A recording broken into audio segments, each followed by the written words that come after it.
Well, hello and welcome to another episode of The Elegant Life. My name is Erin Kurt and I am a spiritual teacher and spiritual life coach. And today's topic I thought would be a really fun one because I was talking with someone I had just met yesterday. And we were talking about all the different places that we have lived in our lives and what gifts each country gave us. You know, when you go to a country and you live, there is a gift you get from it.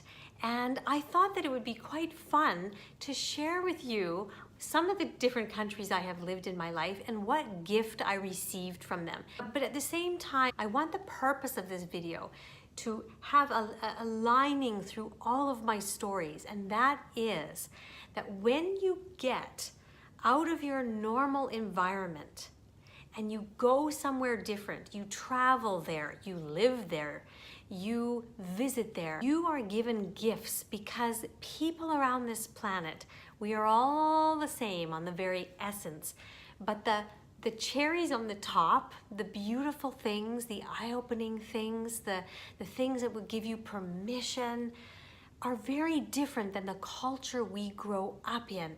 And it really serves you to realize that, hey, just because I grew up that way, my culture says that way, doesn't mean it's true. Doesn't mean it's the way. I'm gonna start out with France. You all know my big story. If you don't, there is a great series that I did called The Making of a Spiritual Woman, a pilgrimage that began in Paris. I'll put the link below so that you can definitely see my journey. It's almost like a novel, people said, so if you're interested in that. But what did I get from France? Oh, the gifts, the gifts. One of the biggest gifts that I got from France was a knowingness and an acceptance of who I was on a physical level, on a personality level. It was amazing. You know, when I went to France, I'll be very honest, I was a cup size A. And I never felt like feminine enough. I always said, if I just had a B, if I could just have, I always thought Jennifer Aniston had the perfect size. You know, if I could just have a B, then that would be perfect. I just didn't feel feminine enough. And when I went to France, I realized that so much of the population was an A cup or smaller. Sometimes they walked around with these tank tops and they didn't wear a bra. And I actually walked around much of my time in France not wearing a bra with a tank top and feeling so myself. An appreciation, I don't even know if you could say an appreciation. It wasn't that, it was just this is who I am, a comfort level. It was the things that made those women unique that they loved. You know, so many models in France have a big gap between their front teeth, and this is their marker. It's what actually sets them apart from everybody else. They had their style, they had their signature perfume that they never shared. Everything was very secretive and privé. They had such a knowingness and appreciation, and I got that from France, and I will forever be thankful. I would say the next country that I went and lived in was Brazil. Oh, Brazil. Brazil, obrigada. You gave me the next phase of a gift that I needed. Because of the abuse that I experienced, I made a decision right after. You will never wear clothes that are form-fitting, you know, that show the curves of your body. I made such a decision that day, I can't even tell you. When I went to Brazil, I saw all of the women wearing, like even the teachers. Now I went there as a school teacher, and sometimes I was like, oh wow. Like, the other Brazilian teachers would wear their clothes so tight. Their trousers were tight and their shirts were tight and everything was so form-fitting. And I realized, no, they weren't trying to attract attention. They had a definite relationship with them being feminine, their femininity.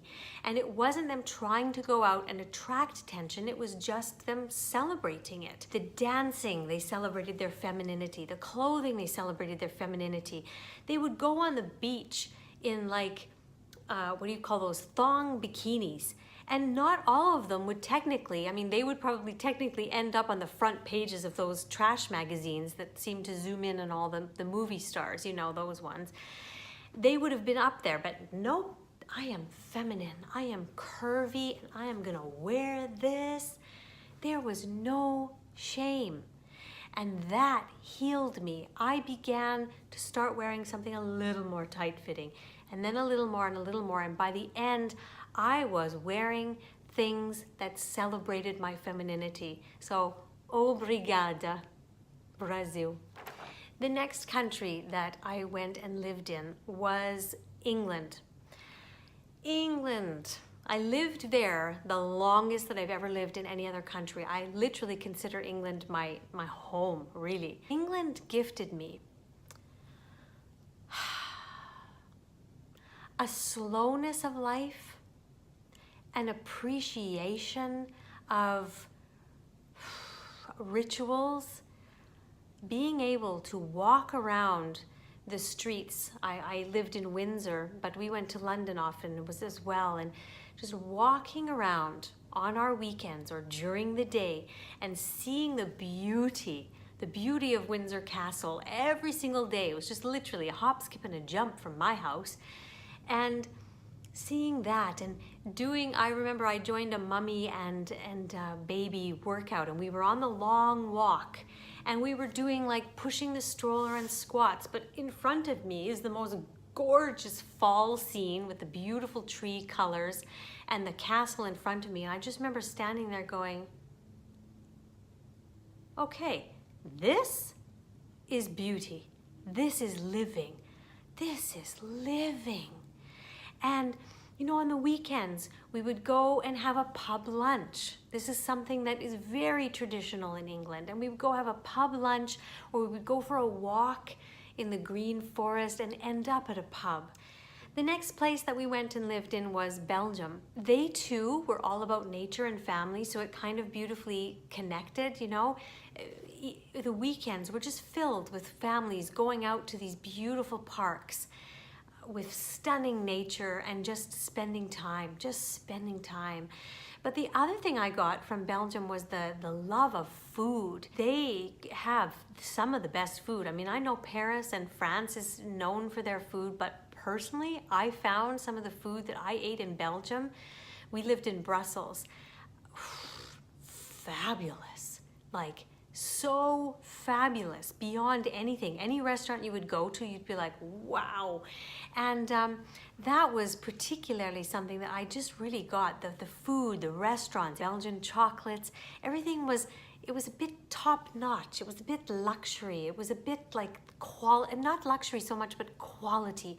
Quality Belgian chocolates, quality food, quality this, quality that. So I loved that about Belgium. The next country, I would say, well, let me go back. I should have started here. Where I'm from Canada.